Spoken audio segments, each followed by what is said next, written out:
Ladies and gentlemen, welcome to this video. You are now watching the Grumpy Easterner, for some reason.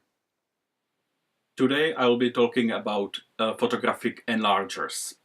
I was using good ones in a fairly decent condition for several years, but I'm currently in the process of cleaning and assembling several others that were neglected for, I would say, decades. So I thought I will share my experience and warn you about some dangerous things that might happen if you try to use enlarger that was not very well stored, that was in an attic or in a cellar or anywhere. So, a photographic enlarger, if you are not very familiar with it, is a pretty useful machine. It helps you to take film, a photographic paper, and make a photography that is pretty much any size you want. You want meter by meter and a half, 3 by 4.5 feet. Yeah, that's no problem. You can use this machine and you can actually achieve this if you have paper large enough. So, how does it work? Very easy. There is a light bulb in here. Now, light bulbs, you should use a proper one that is opaque and that has no print here. If there is print, I would suggest just try to use some chemical to clean it off. Do not use clear light bulbs, do not use LEDs unless it's a special photographic one. You can still buy light bulbs for enlargers. You can buy it in specialized stores, you can buy it online. So use the proper equipment. Below this there is a place for filters. If you are working, for example, with multi-grade photographic paper, in the enlarger some of them have option to switch, it's called a head, for another type. If you are working with color, or if you just want something of a better quality, yeah, there are basically those that are controlled by computer. No, this is just an easy thing for me, and I can work with this one. If you go in here, there is a condenser. It's basically just two lenses together, and sometimes it has this another opaque glass. It depends on what type of pictures you want to make. You want it more contrasty, you want it less contrasty. The opaque glass, that's optional. I'm not sure if I'm using the word correctly, if it's just, I don't know, milky glass or whatever.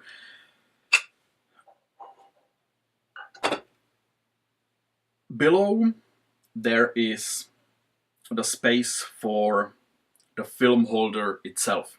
The film holder, it's either hollow or it has glass on it. There used to be glass until I think like 70s.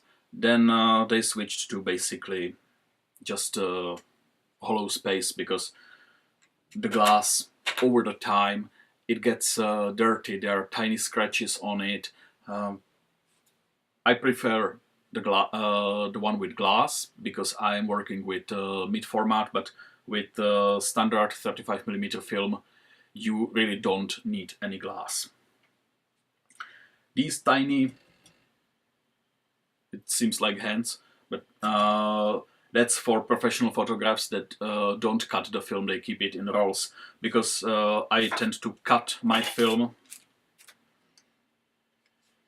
then I don't use these. If you want it for better manipulation, it's better just to take them away. So the film goes in there. Below this, there is the bellows. That's for focusing.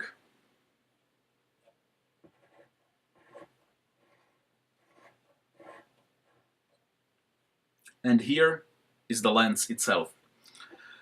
The lens, some enlargers have the option of using standard camera lens. I would suggest don't do that. Buy a lens that is actually made for enlargers, because in standard camera lenses there are tiny traces of oil, and through the light it will all heat up and the oil will end up on the glass and it will get foggy.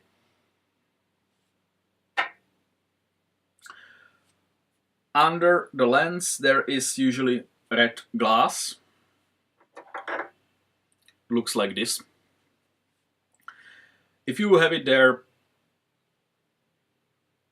they say you can use it for checking if it's sharp on the paper, but in reality it doesn't work.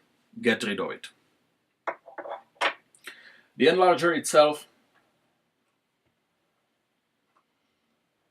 is pretty heavy machine, and it will take you some time to get used to it.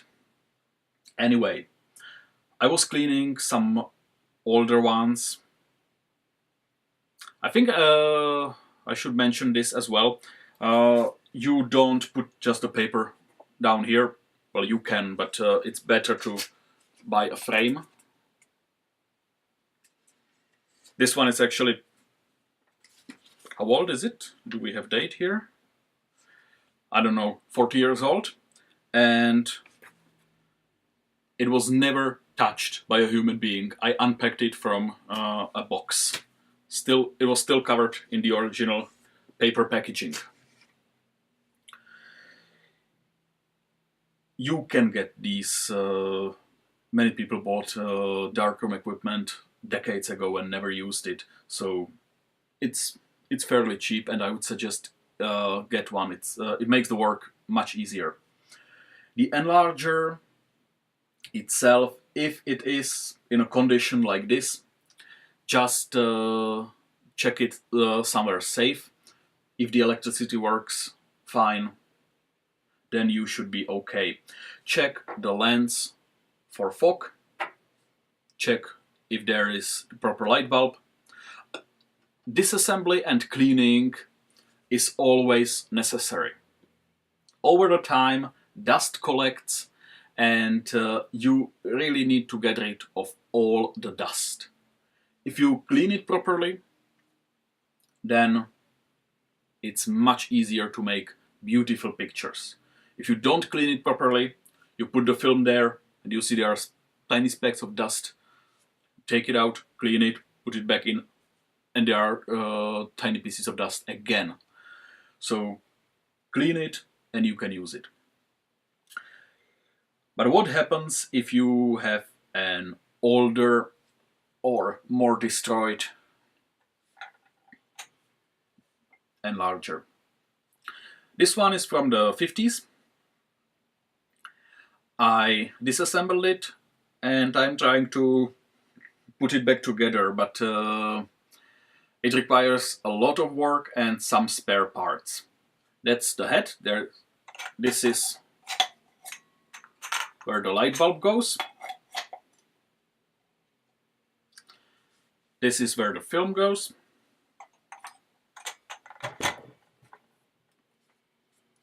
And this is the bellows. It's not a very good idea if you hear crackling noise. Take the bellows and oil it. Put oil, and you can use kitchen oil for this. Put oil on a piece of cloth and just tap it all over the place, move it a little bit, tap it with the oil again, move it. Do this for a few days, few times a day, just put some oil there, it will be like new. Check the bellows for light leaks. Tiny microscopic holes can be fixed.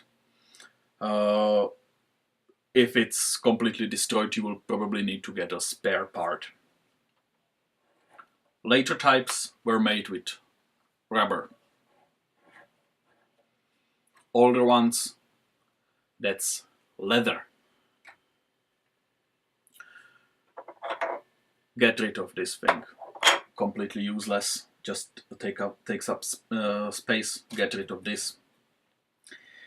But the most important part is the electric cable. Now, listen to me. All I was talking about, that's for convenience, but this is something that might kill you, that might burn down your house. If the electrical cord is a new one, I would suggest try it, and that's okay. But if it is an old one, even though I love vintage items and this one is really steampunk, do not use it. Unless it had been tested by a licensed electrician. Do not plug it in. You might think it's okay. I hear no crackling in it. Do you know what's inside? Let's make a little autopsy. So to illustrate, I cut a piece of the cord.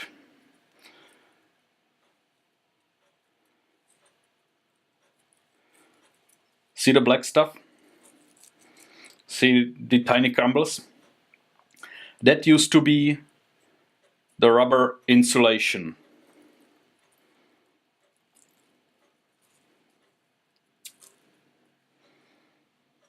There is nothing left of it. So if you actually plug this into the electrical socket, the second you plug it in, you might set it on fire. If you're lucky, it will just make a shortcut and cause a tiny blackout in your house, but honestly, this is not safe. Not even by Eastern European standards. All the insulation here is completely gone. Looks nice, but you need to keep in mind this is 70-year-old piece of electrical appliance, and if there was no maintenance done, then it's pretty dangerous. So, as you have seen with your own eyes, you cannot trust these electrical cables. Please, whatever you do, do it in a safe way. You will be working probably in your bathroom. There will be water, there will be electricity. You need to stay safe.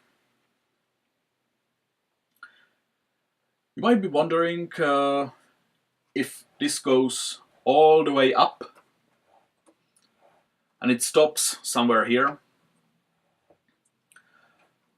You are limited by the size of a standard letter for the photograph. How do you do it? How do you make larger prints? It's very easy. There is a screw down here. You loosen it and you turn this whole thing 180 degrees, and you put something very heavy in here. You put it on, let's say you are in the bathroom, so you put it on your laundry machine, and you project will be like laundry machine here. There will be the board, and it will be like this. You put something very heavy in here. Do not use bucket of water. That's too dangerous. Use like huge piles of books or something heavy that you have at home, and not your mother-in-law. And it will be in this angle, and you will project from the film on the floor where you will have your large papers. So these are some of my thoughts on enlargers and assembly of them. I always suggest use the old ones, the easy to work with, without any features. And if you really want to make your life easier, use the electrical clock. Basically, you don't plug it right in the outlet. You plug it in the photographic clock, the enlarger clock, and you will set the time to whatever you need, let's say 15 seconds, and it will do 15 seconds exactly. You can stay there with a stopwatch and try to do this, but the photographic clock will make your life much easier. Easy to use. You just set the time and press the button, and for the desired time it will keep the light on.